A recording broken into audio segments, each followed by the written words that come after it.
This week on Myth, we're diving back into the 1001 Nights for the next voyage of Sinbad the Sailor. You'll learn that you should always read the fine print, that there are worse fates than being eaten by cannibals, and that kings make bad friends. Then, in Gods and Monsters, a brave traveler will try to outsmart a ghoul.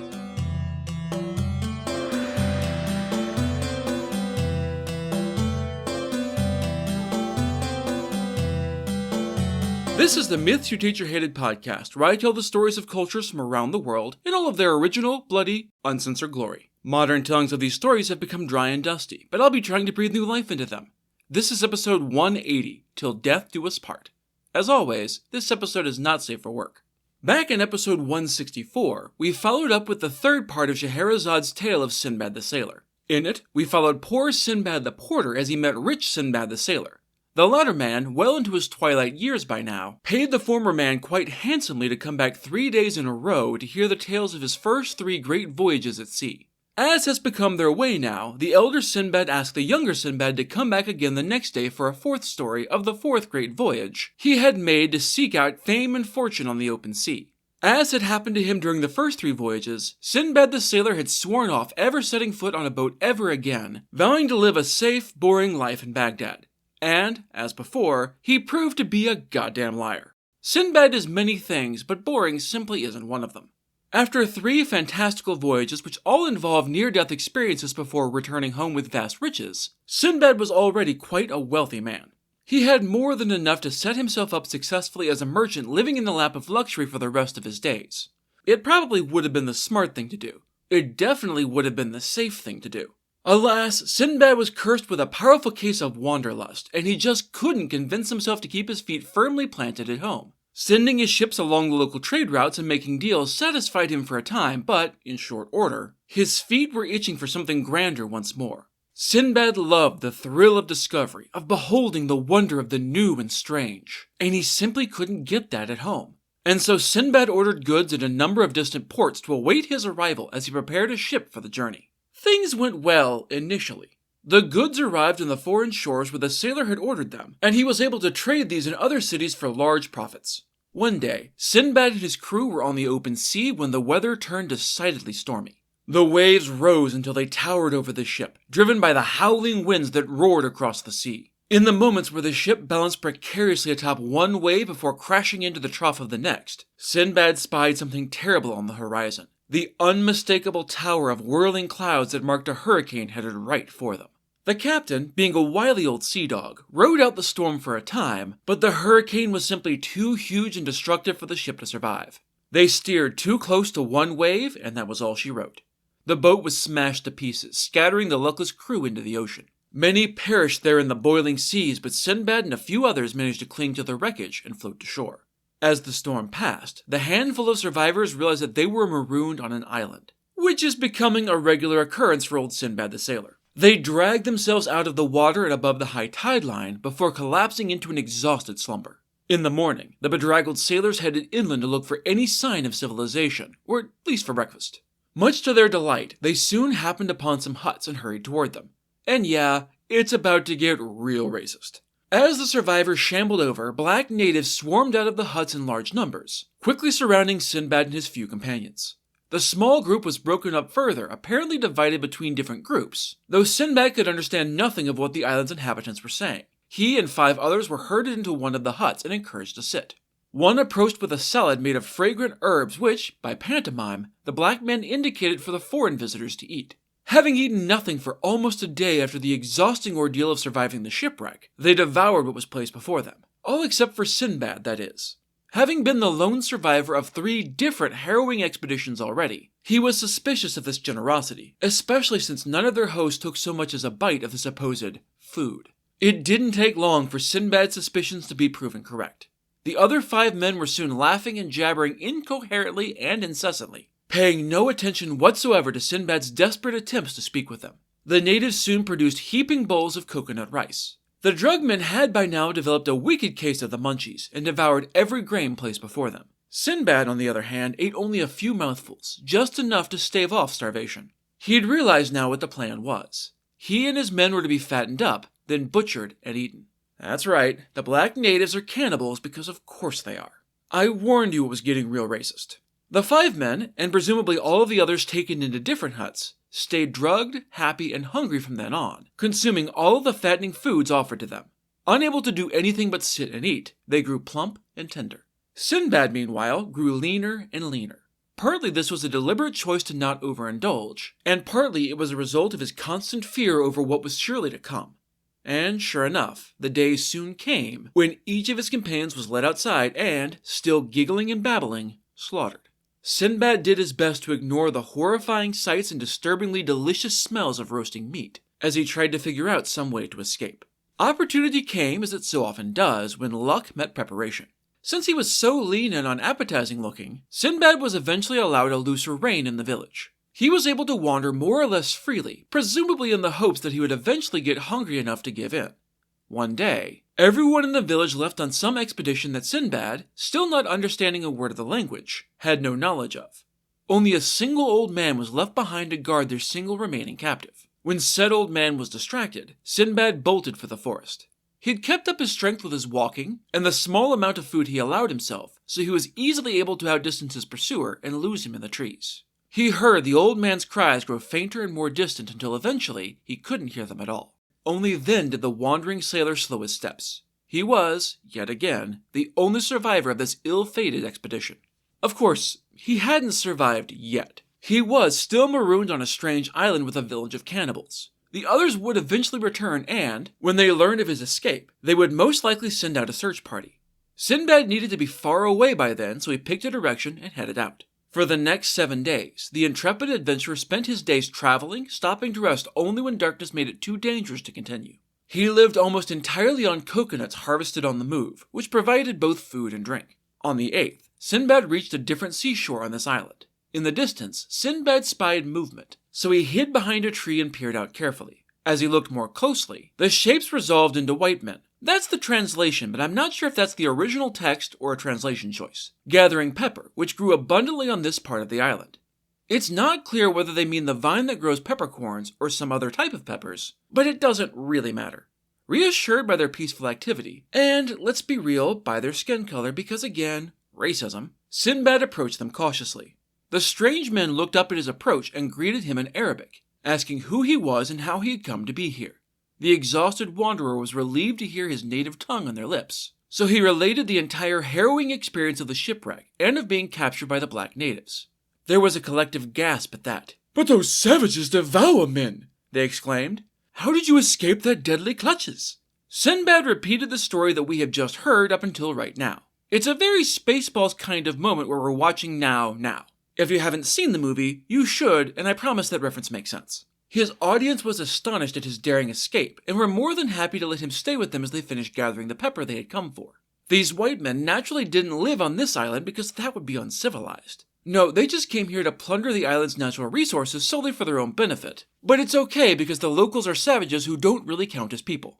So much racism.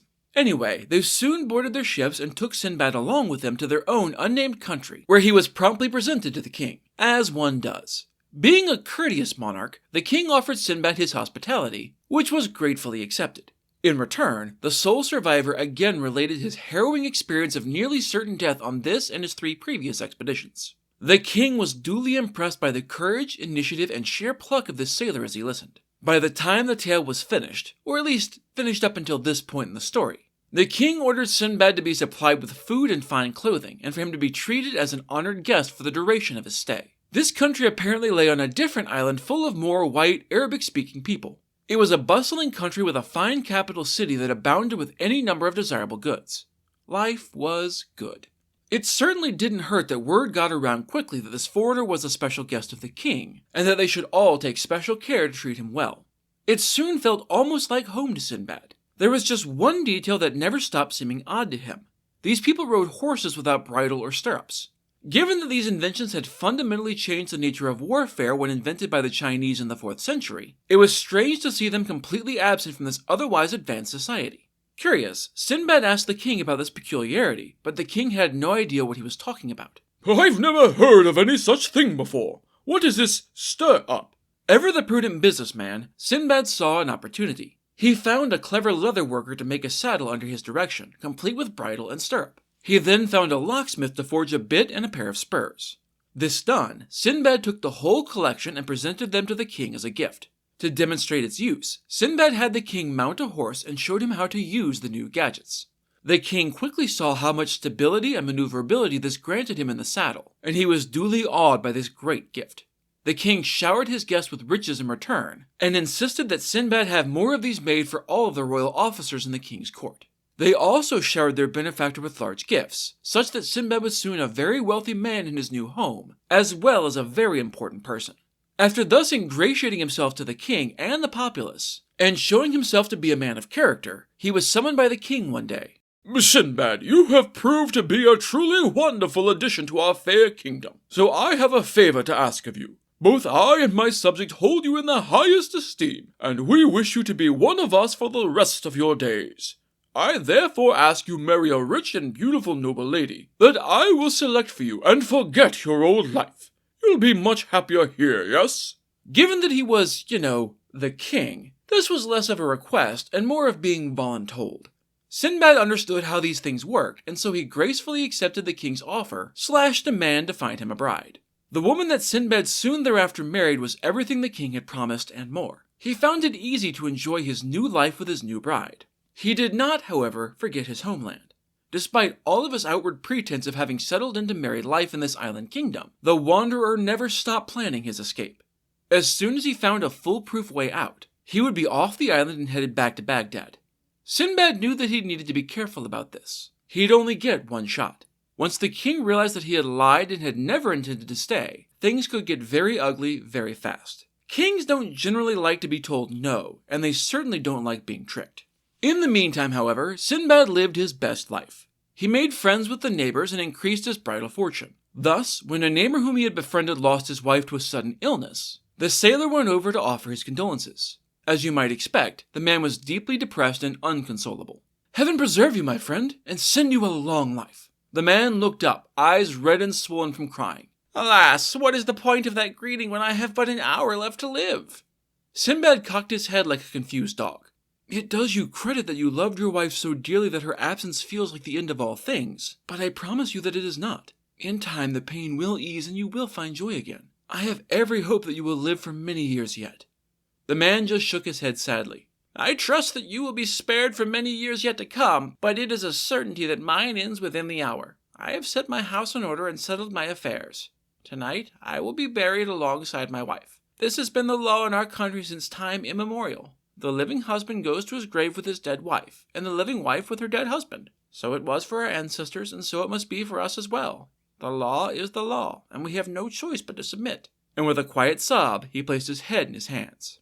Looking around, Sinbad realized that the man's friends and relations had been gathering in the house while the pair had been speaking. His wife's body, dressed in rich robes and bedecked with many sparkling jewels, was laid in state on an open bier. The chosen pallbearers hoisted the bier upon their shoulders and began the procession out of the city. Mesmerized, Sinbad followed. They wound their way up the side of a towering mountain well beyond the city gates. The bejeweled corpse led, and the soon-to-depart husband followed behind, clothed all in mourning black. They stopped beside a deep pit, which Sinbad realized must be the place of interment. Everyone gathered at the edge to watch the wife be lowered gently down into the lightless depths. The husband bid farewell to his friends and relatives, then lay himself down on a second bier beside his dead wife. 7 loaves of bread and a pitcher of water were placed carefully around him, and then he too was lowered into the pit.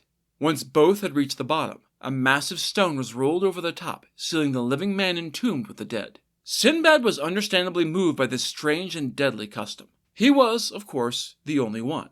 For everyone else at this double funeral, it was simply the way things were, the way they had always been. Of course the husband was sent to starve with the rotting corpse of his wife once his meager bread and water ran out. It was the only civilized thing to do. Sinbad was horrified, though, and he felt so strongly about it that he felt he had no choice but to go to the king and express his dismay. He told his royal friend about his experience watching this funeral and its unexpected twist ending. "Sire, I am more astonished and aghast than I can express to you at this macabre custom of your kingdom. Burying the living with the dead seems a cruel and horrible thing to do. I have never, in all my travels, encountered such a wicked and vicious law." The king eyed his guest with confusion and concern. "And what exactly would you have me do, Sinbad? The law is the law. It is the same for everyone, myself included. If the queen were to die before me, then I shall be buried alongside her exactly as your neighbor was. It's simply the way things are." Sinbad swallowed. "And, may I ask, sire, does that law apply to foreigners as well?" The king smiled in what our adventurer couldn't help but find to be a very cold and distant manner. "Well, of course it does. There can be no exceptions to the law, or it is no law at all. Anyone married in this country is subject to this custom, including you." It was what Sinbad had expected to hear, but he'd still held out hope.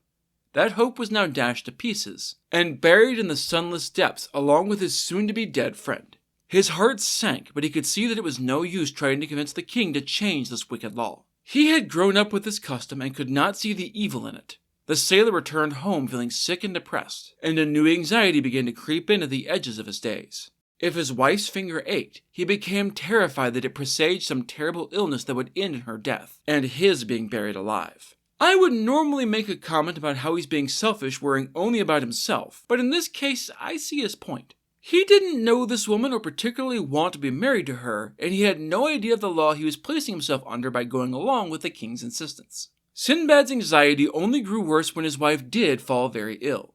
He did his very best to care for her. He had a great deal of motivation to do so, but it was all to no avail. A few days later, she breathed her last and the clock began ticking on Sinbad's own life. Well, shit.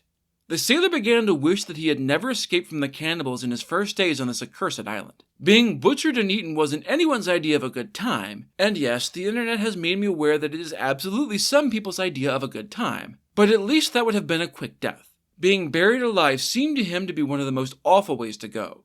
Being claustrophobic, I find myself inclined to agree. No sooner had his wife breathed her final breath than people began to show up to array the body in the traditional funeral finery. I can't imagine that Sinbad would be the one to snitch about this, so I have to imagine that the healer or a neighbor did so, but the story doesn't say. There were far too many people crowded into a small space for him to try and make a run for it, so Sinbad dressed in his black garment and followed along behind his wife's bier as it made its winding way up the mountain. The king and all his nobles had come to join said procession, making escape even more impossible. As they reached the black pit, which had been opened to receive the couple, Sinbad made one last desperate attempt to appeal to the king. He begged the man he had considered a friend to lift this doom from over his head, and he would never agree to marry had he known the price. But the king was unyielding. The law was the law. The king's word was final, and everyone else gathered on the mountain seemed to treat Sinbad as already dead. They no longer spoke to him or even looked at him, hastening to their grisly task. Frozen in terror, Sinbad found himself lying on the bier and descending into the darkness with his own loaves and water, though he couldn't quite remember the sequence of events between talking to the king and now. Almost before he had settled at the bottom, the great stone was being rolled back into place. The rock was there to prevent spouses without the dignity to die beside their loved one as was required from making a break for it after everyone left, and everyone knew that Sinbad was a significant flight risk. Only a small crack remained to allow a single feeble shaft of light to illuminate the gloom as he was abandoned to his awful fate. It took every ounce of courage he possessed to look around the dismal cavern that he was to end his days in. All around were scattered the rotted and decaying bodies of those who had been laid here before. Some lay peacefully on their biers. Many others did not.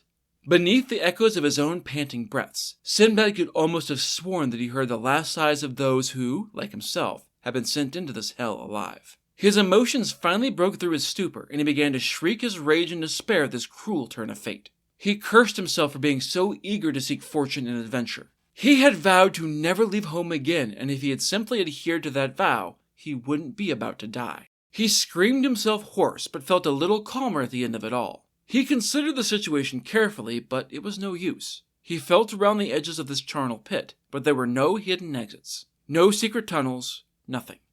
He was stuck here. He gathered up his bread and water, wrapped his mourning mantle around his face, and headed towards one end of the cavern.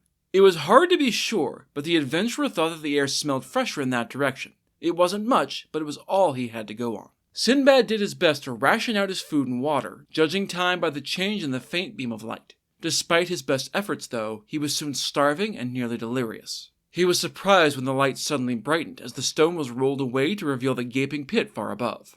Soon, a man's corpse was lowered down to lie amongst the bones, shortly followed by the second bier containing the man's living wife. Sinbad had thought long and hard about this, and he had decided on a brutal course, but he still had to convince himself to follow through as he watched the grieving woman descend. Just kill her. It'll be a mercy, really. She is expecting a lingering death, so a quick smashed skull will be much better. Quicker, at least. None of these people are even considering trying to escape. Just me. It's not even really murder, right? She's basically dead already, and there's no sense in both of us starving.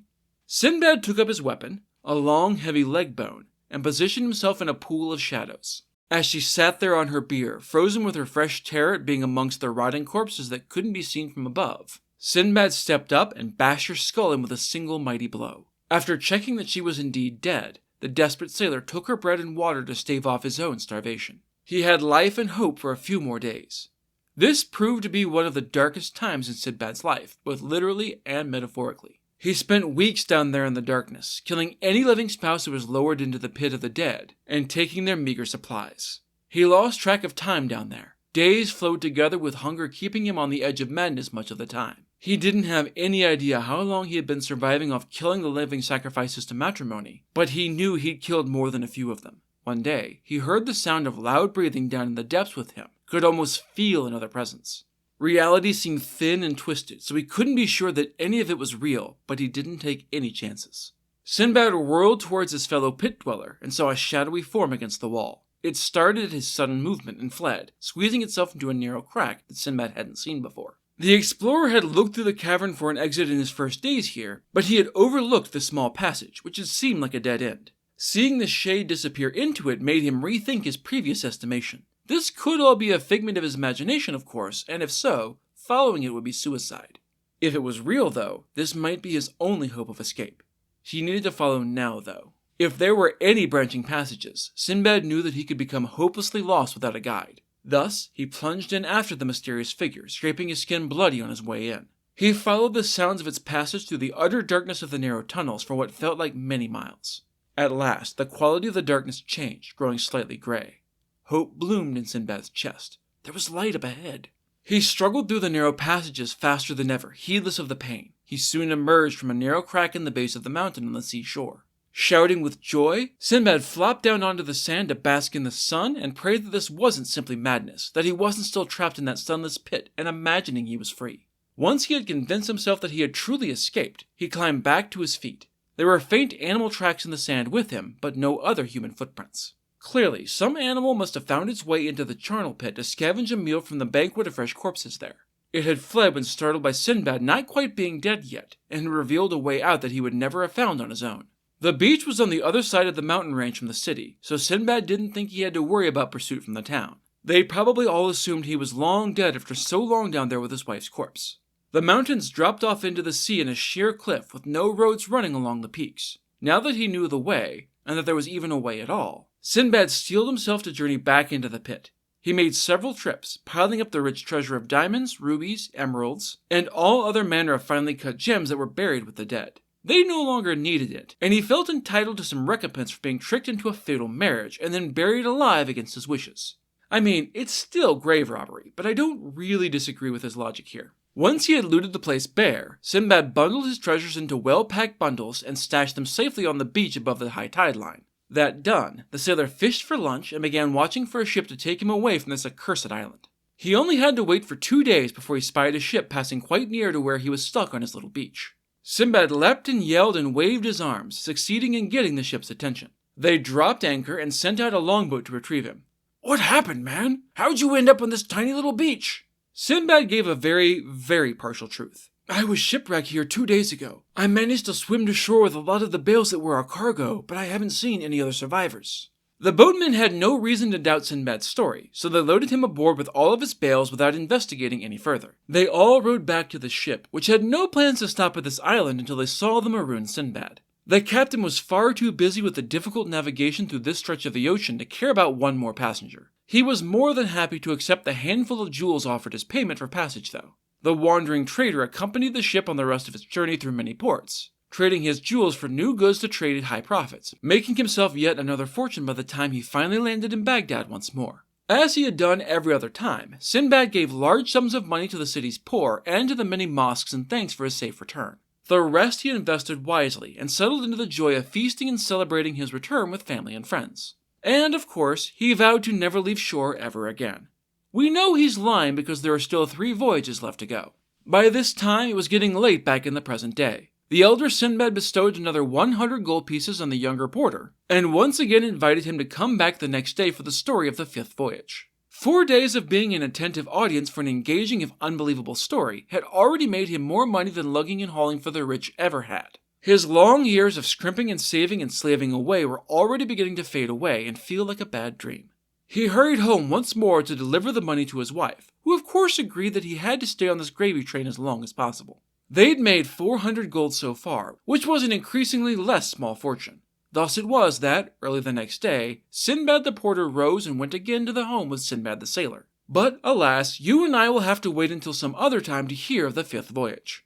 But, while we wait for the ever-restless sailor to set sail once more, it's time for Gods and Monsters. This is a segment where I get into a little more detail about the personalities and history of one of the gods or monsters from this week's pantheon that was not discussed in the main story. This week's brave traveler is Amin Beg. This story comes from Folklore and Legends, Oriental, collected by Charles John Tibbets in 1889. According to legend, there is a terrible place in Persia known as the Valley of the Angel of Death. Names are often meant to be evocative, but, in this case, it's totally literal. It is said that the actual Angel of Death from the book of Genesis has resting places all over the earth, and this valley is one of his favorites. Like hyenas following a lion, this valley is also inhabited by ghouls, who feast upon the carcasses once the angel is done with them and they are bereft of life. We met the awful ghoul way back in episode 22a, but the short version is that they are terrible monsters that live in cemeteries or uninhabited places. They are not above desecrating graves to eat the dead, but a favorite hobby of theirs is luring travelers into the desert, where they can be slain and devoured. You might think it easy to just avoid this twisted humanoid, but, naturally, they can shapeshift. They can appear as common animals, such as cows or camels, but they can also appear as a person's friends or relatives. Now, the city of Isfahan lay near to this dreaded valley, and though they were not overly brave, they were quite clever. An inhabitant of the city, one Amin Beg, found himself in a situation where he would have to leave the safety of the walls to travel through the deadly valley alone at night. The story doesn't explain why he had to do this, but, given the risks, I assume he had a very good reason. Amin had heard the stories of the Valley of the Angel of Death, so he didn't take preparations lightly. It was supposed to be full of ghouls, so he figured the odds of him meeting one during his trip were very, very high. Thus, he put an egg and a lump of salt into his pocket and set out. I'm not sure what I was expecting in terms of preparation for a hazardous journey, but a light breakfast wasn't it. Amin hadn't gone far into the rocks of the desert before he heard a voice crying on the wind. "Hello there, Amin Beg of Isfahan. You're headed the wrong way, following the wrong road, and will soon lose yourself. I'll show you the way. Don't you recognize me, friend? It's me, Karim Beg. Come on, Amin, it's really me. I know your father, and I can tell you the street that you live on if you need proof."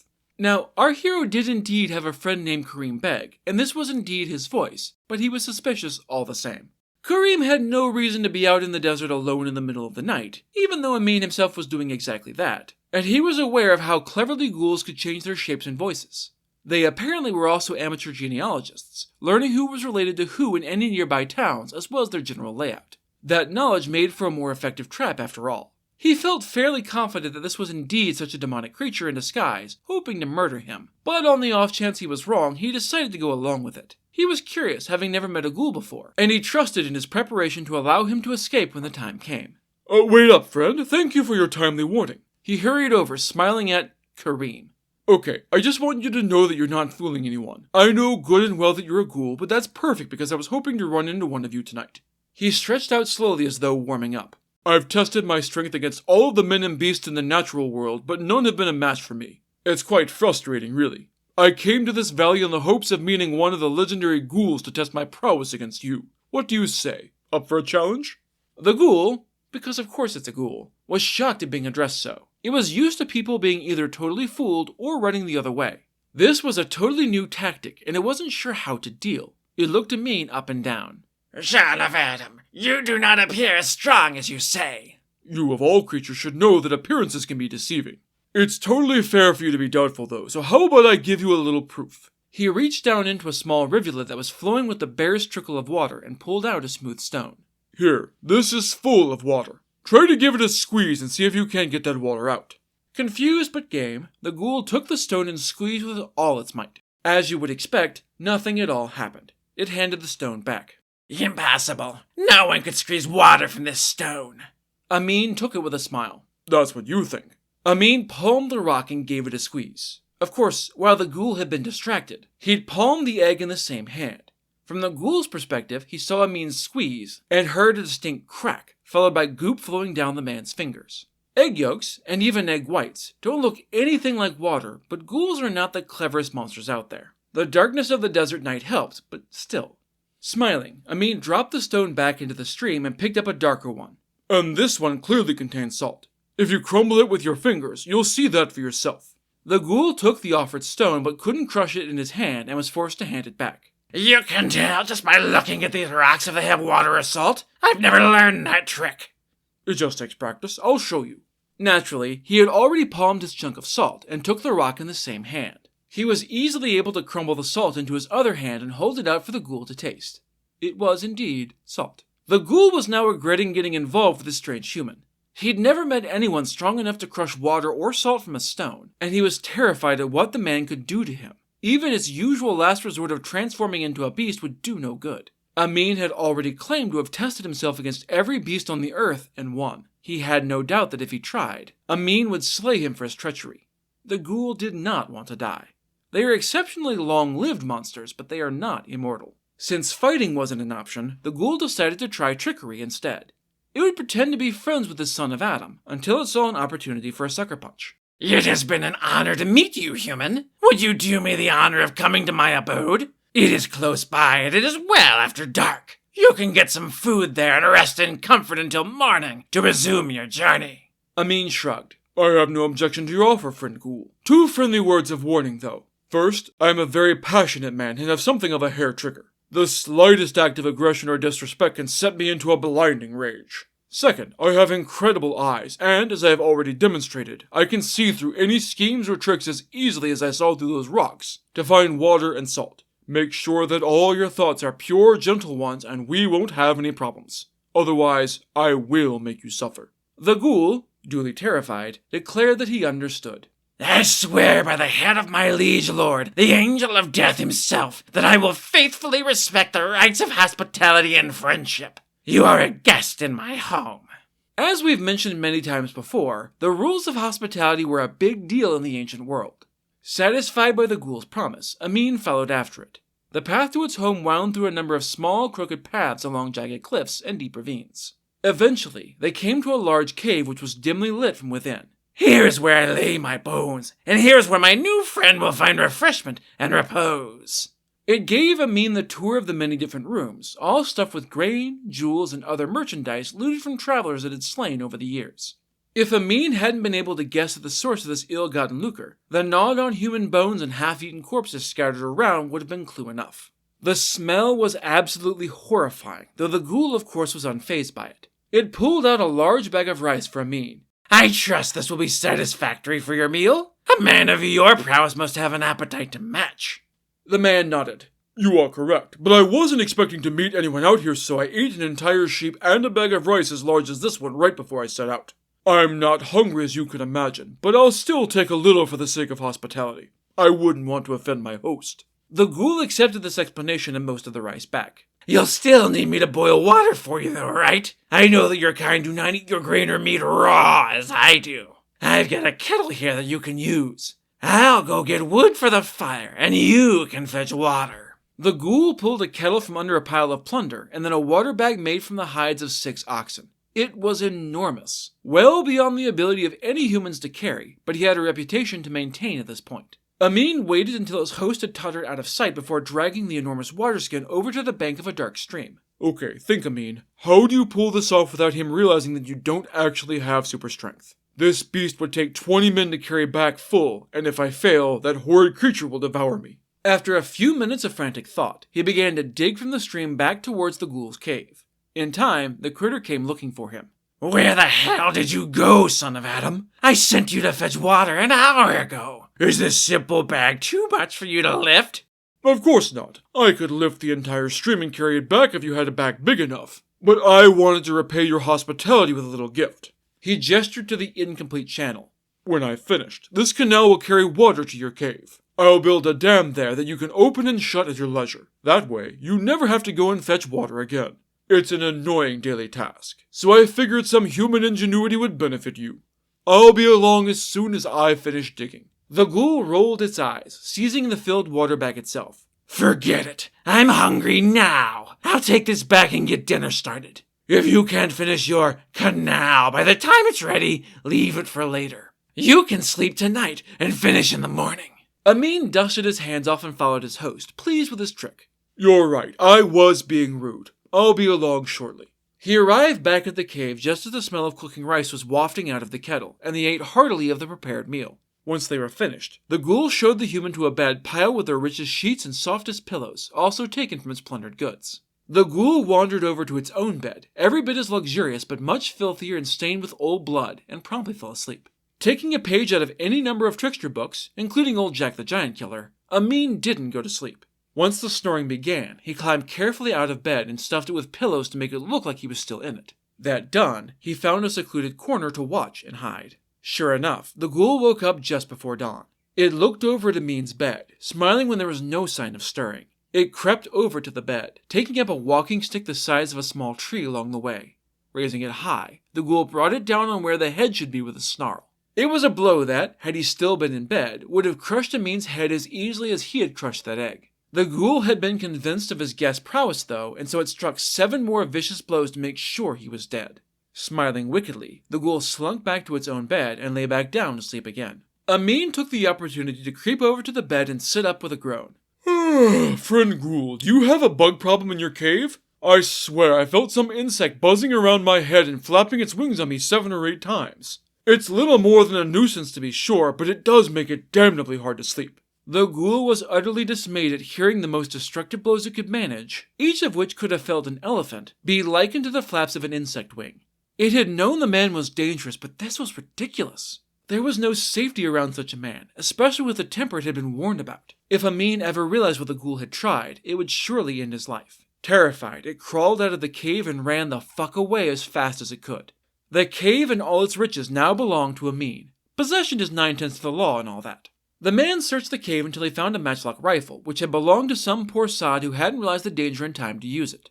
Taking it across his shoulders, Amin went out to survey the roads around the cave. It wasn't long before he spied the ghoul returning with a large club in its hand and a fox at its heels. Ghouls may not be all that clever, but, as we've seen, foxes very much are. Amin guessed that the ghoul had related the story of its misfortune, and the little fox had revealed how the man had tricked it. They had clearly returned for revenge. Thinking quickly, Amin aimed not for the ghoul, but for the fox. He fired, and the shot flew true right through the fox's skull. "Take that, you little fucker, for not keeping up your end of the bargain. You were supposed to bring me 7 ghouls so that I could chain them up and bring them back to Isfahan, but you only brought 1, and that one's already my captive." The ghoul immediately decided that the fox had been lying, and the man was exactly as dangerous as he had said. Before Amin was done shouting at the dead fox, it was already fleeing for the hills once more. This time, it had no intention of ever coming back. Having thus secured the area, Amin returned back to the city, marking the path to the cave as he went.